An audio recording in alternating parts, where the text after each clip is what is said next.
I was really struggling with my motivation recently. You know, when you look in your stash and you think to yourself, oh, I want to do that, but I need to do this with it, or I want to do that, but I want to motorize it or add lights, or I want to do that one, but actually that's a massive kit and it's going to take forever.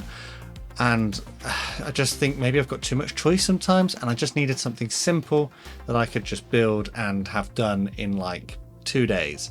So that's why I decided to pick this, the Airfix 1/72 scale Folland Gnat T.1. And you're probably thinking to yourself, but Matt, that looks like a very complicated paint scheme. Well, fun fact, it actually comes with a much simpler one as well. So hello everyone, I'm Matt, this is Model Minutes, and join me on the workbench today whilst I build and review this Mojo build of the Airfix Folland Gnat in 1/72 scale. Let's get this one onto the workbench.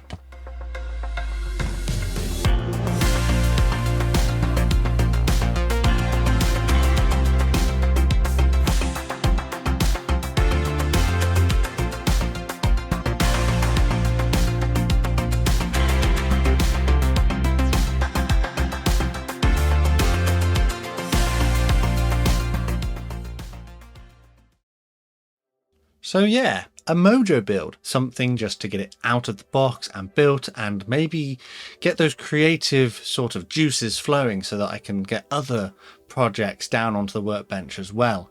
So this one is going to be a pretty quick build. It's going to be just getting it together, slapping on some paint, getting those decals on and calling it a day. I'm not going to address every single issue with the model because let's face it, I haven't got Mojo for that. So as usual, I'm going to put a list of the products I used on the screen now to give you an idea of the kinds of things you might want to go and get if you'd like to replicate this particular paint scheme. I have already done a full unboxing on this particular kit, so if you'd like to take a deeper look inside the box at the sprues, instructions and transfers, take a look at that dedicated video. For this one, I'll be focusing on what this kit is like to build and my finished results at the end. As usual, I'll cut the parts from the sprue using my side cutters and then sand away any rough areas of plastic or flash using a sanding stick. Despite the fact this is not the oldest kit in the Airfix range, there is some flash in a few places which need to be addressed. Tamiya extra thin cement will be my glue of choice during this build. And I'm just going to crack on with building the cockpit. I am doing this pretty much as per the instructions, but I'm doing things in a slightly different way because of the way that I want to paint it. So seats are added to their bulkhead frames, and this is added onto the cockpit floor. Control columns are glued into their slots on the bottom of the cockpit floor as well. And then these other components are joined onto the other seat inside the cockpit. A control panel is added to the cockpit floor, and then so too was the other seat which I assembled just now. The air intakes need to go onto the sides of the fuselage, and then the internal areas which sort of blank off the air intakes are added inside the aircraft. They do have little representations of detail on there as well. Landing gear legs are glued into the landing gear bays, and the landing gear covers are glued onto the legs. These landing gear bays are then glued inside of each fuselage half. And so can the cockpit assembly, which I assembled earlier, also be glued into one half of the fuselage. The instructions don't actually tell you to add weight into the nose, but I think it might be a good idea, so I'm using some liquid gravity and some super glue to do this. This was just a matter of putting as much weight in the front of the nose and gluing it in. Hopefully this should prevent the aircraft from sitting on its tail when I'm finished. I decided that I would glue in the nose landing gear leg at this point. It is worth noting that Airfix does actually provide you with the option to have the landing gear raised if you'd like to build it that way instead. And now it's time to prime. So I've pretty much done all of the little bits and pieces that I want to do, and I've decided I'm going to use this SMS Surfacer Grey on all of the internal areas. It's pretty much a close enough match to the grey colour as asked for by the painting instructions inside the kit. A couple of thin coats was applied to all the internal areas as well as the pilots. When that was dry, I used some decal fix to help stick on the transfers. 2 transfers are provided for the control panels. Having soaked these in warm water already, they were carefully placed onto the aircraft and decal fix applied over the top to soften them onto the plastic. With that done, I used some Vallejo gunship green to carefully paint the sort of padding which is on the pilot and co-pilot's chairs. This would have been much easier to do had I not already glued these parts in, but with a little bit of patience and care it is possible to do it this way. I also used this colour to do the flight suits of the pilots. I would pick out their boots in Vallejo black, as well as the visor on their helmet, and the face mask and breathing tube. Their faces were picked out in Tamiya flat flesh, and their helmets in Vallejo white, whilst I would use some Vallejo khaki to pick out their gloves and all of the straps. And with that done, I was ready to add them to the aircraft. Unfortunately though, they don't seem to quite fit. I have built one of these aircraft before and I don't remember having a problem with it, but I may have, so a little bit of surgery is required. At first I tried just removing their feet, but that wasn't quite enough. What I actually had to do was a little bit more major surgery and actually make the gap between their legs a little bit wider. Having done this though, they now sit in a much better position in their chairs. And with that done, I'm going to glue the two fuselage halves together. I haven't gone absolutely nuts on the cockpit details, as I think this is just enough. Having glued the fuselage halves together, I now need to install this bottom part. This just tidies up the landing gear bay area. And as mentioned, an alternative part is provided if you're doing this with the landing gear raised. I do want to install the two extra fuel tanks on this aircraft, although they're not technically fuel tanks by the end, so there are two holes which need to be drilled out in order to accommodate this. Having drilled out those holes on the lower side of the wings, these components were glued onto the top side of the wing. And then this wing component was glued into place on the aircraft. This was followed by adding on the horizontal tail surfaces, and then I assembled the two underwing fuel tanks. This comes in 3 parts and is relatively easy to assemble. I did notice though that the moulding is a little bit weird and it does have a slightly weird shape to it, but I didn't bother to address this and just left it as it was. Having assembled these fuel tanks, they are then glued into place in those holes I drilled previously. And with that done, some smaller details are glued into their little holes on the top of the aircraft, and the probe is glued into its slot on the nose. I masked up the canopy using my normal method, which is to apply tape to the entire thing and then cut along the canopy frames using a sharp knife. I used some Humbrol clear fix to glue this onto the aircraft. I have to be careful with this glue because it is a bit stringy and I don't want to make a mess. Sadly, there is no option to display the canopy in an open position unless of course you are willing to do some major surgery to the clear parts. And with that, it's time to prime again. So I just used the same surface of grey that I used previously. And this was sprayed onto all the parts which I still have yet to add to the model, as well as the aircraft in its entirety. This should give a nice base coat layer for the next paint to stick to. And speaking of the next paint, I've actually gone out and bought a specific paint set for this kit. This is a Vallejo US Air Force grey paint set, so there's just loads of different shades of grey and I only actually need one of these.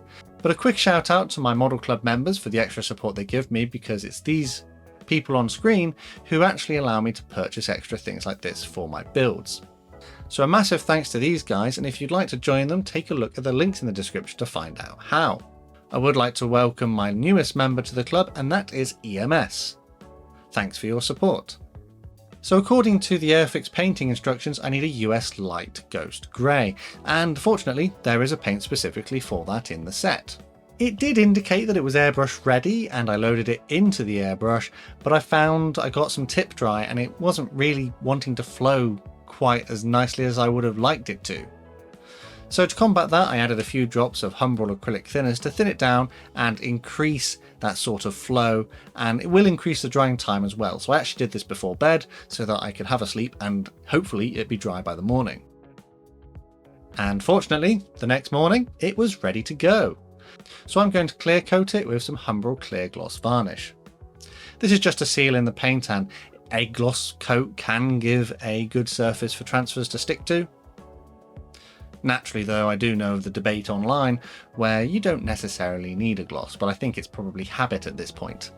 And speaking of the transfers, the scheme I've chosen actually has the fewer of the two. So I simply cut those ones from the sheet and then dipped them in warm water to release them from the backing paper. Micro scale, set and sol will be my setting solutions. First up, the blue one, which is micro set, is brushed onto the aircraft where the transfers are going to go.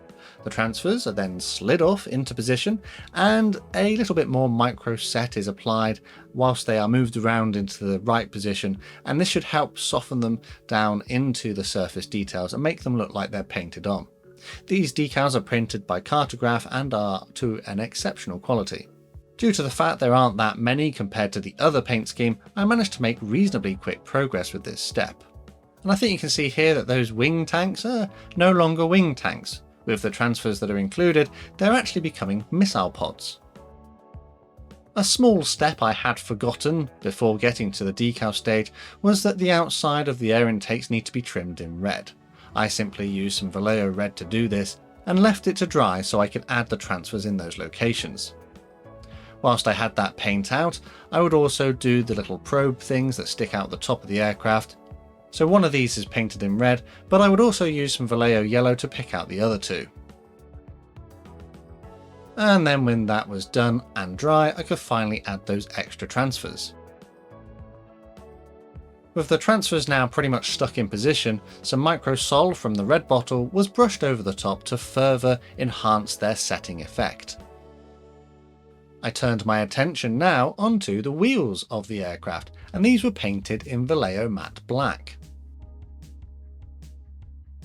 Another new product I want to try out is this Ammo MIG gunmetal grey. I've not used any of these products before, so it'll be interesting to see what they're like. Whilst it says that it can be airbrushed, I decided to hand paint it on the wheels just for speed. I picked out the hubs of the wheels in this gunmetal colour, as well as the engine exhaust and also the probe on the nose of the aircraft. And when all of that was done, the aircraft was given a clear coat of this SMS flat clear varnish. What this is going to do is dull down the shine from the gloss coat that I applied earlier and seal in those transfers and hopefully prevent them from tearing or peeling away with age. I particularly like these lacquer paints because they dry really quickly, so that means I can actually move on to the next step pretty fast, which is fantastic for a Mojo build.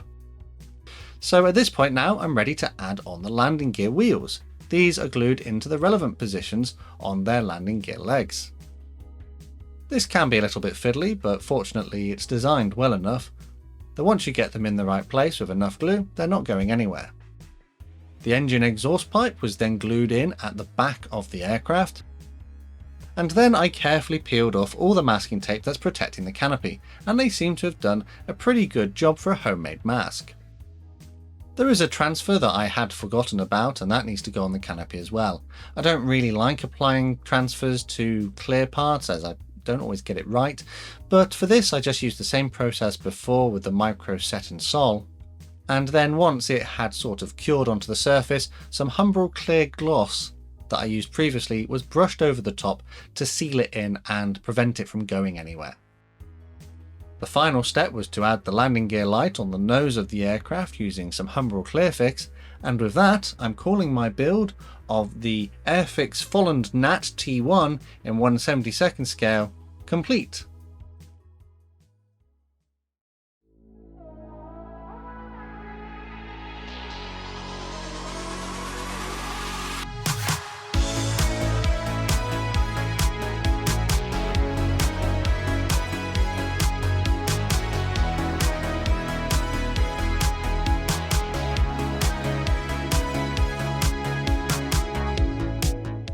And there we have it. Not exactly a complicated build, but good enough for a Mojo build, I think. Yes, there are loads of little bits and pieces that I haven't necessarily addressed with this particular kit.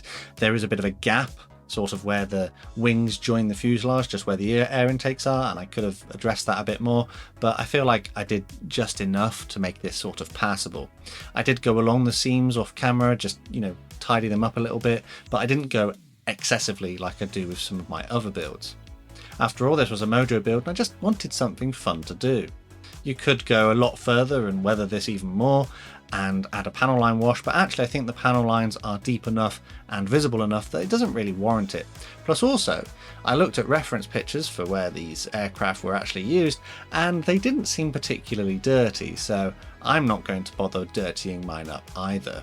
And you're probably thinking to yourself, if you haven't twigged already, this is not technically a real aircraft, but there's one which was seen as part of a movie which came out in 1991. A number of Folland Gnats were used in that film, which was meant to be a parody of another famous aerial dogfight film of the time.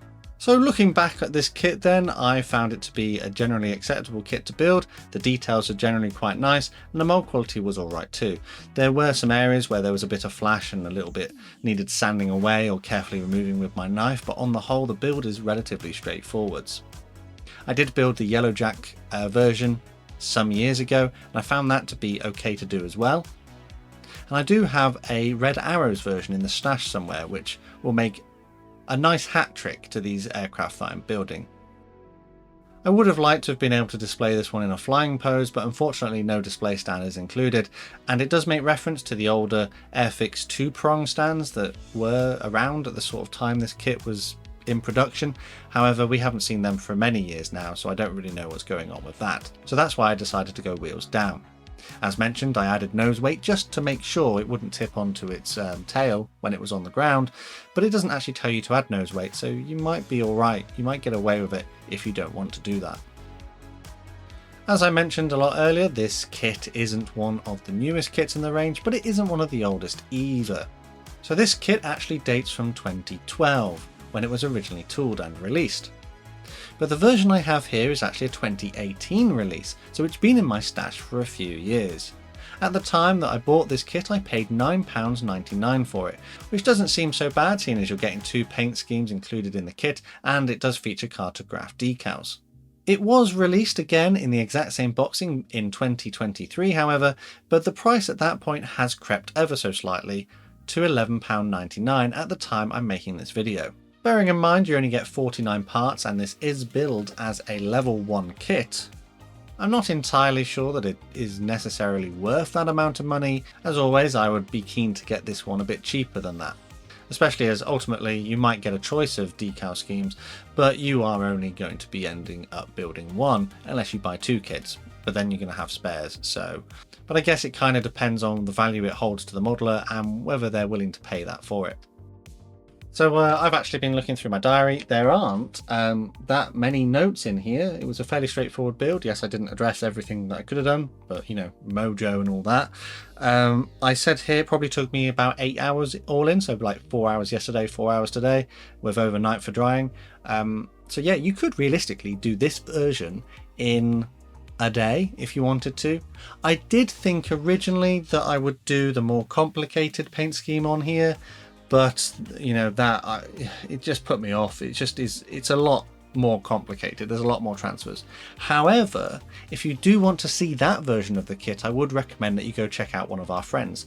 Modeling Weekly a little while ago did actually do this particular kit in that paint scheme and did a fantastic job of it. So I didn't see the point in me doing the exact same one, so I might as well have done the other paint version and see what it looks like in comparison. So if you enjoyed this video, don't forget to go check that one out to see a comparison of how someone else decided to tackle this exact same kit. On the whole though, I'm pretty happy with how mine looks. It was a really simple build, I just got it done. I do feel like I want to build more stuff now, and actually I'm making this recording on the day that I finish the kit, which hardly ever happens, but hey, I guess we got some motivation here. But yeah, I think it's time to wrap this one up. Hopefully it's not been too long of a video, seeing as it's been not too long of a build. This is objectively a pretty nice kit to build, maybe a little bit expensive for what it is now, but that slightly more complicated paint scheme will be better value for your money.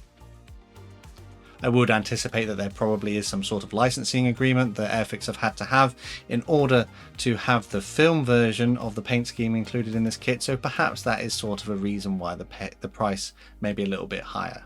On the whole though, I'm glad that I finished this one, and I hope that you enjoyed this video. It was good to get this kit finally out of my stash, and it does look to be a real hot shot. And with that, I think it's probably time to end this one here. Once again, thanks to my Model Club members for the extra support they give the channel, but if you'd like to support the channel in other ways, there is full information underneath the video. The best way to support this channel for free though is, if you enjoyed the content that I create, is to subscribe with notifications turned on so you don't miss any modelling uploads. Finally though, the last thing to say is a massive thank you to you for watching this one, and I'll see you on the workbench again next time.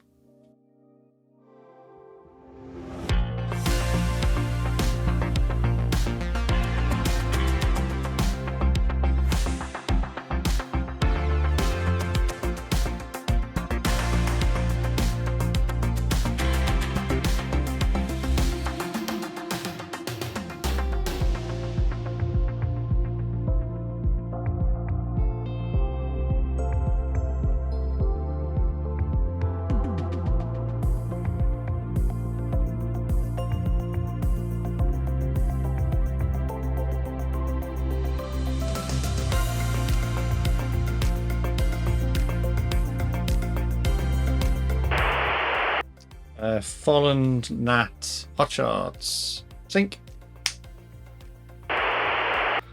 Gnat. I've lost the files. There it is. Found them. Haven't lost any files. I know I whizzed through that really quickly, so hopefully I've not missed anything. Alright, cool. Yeah, good. Done.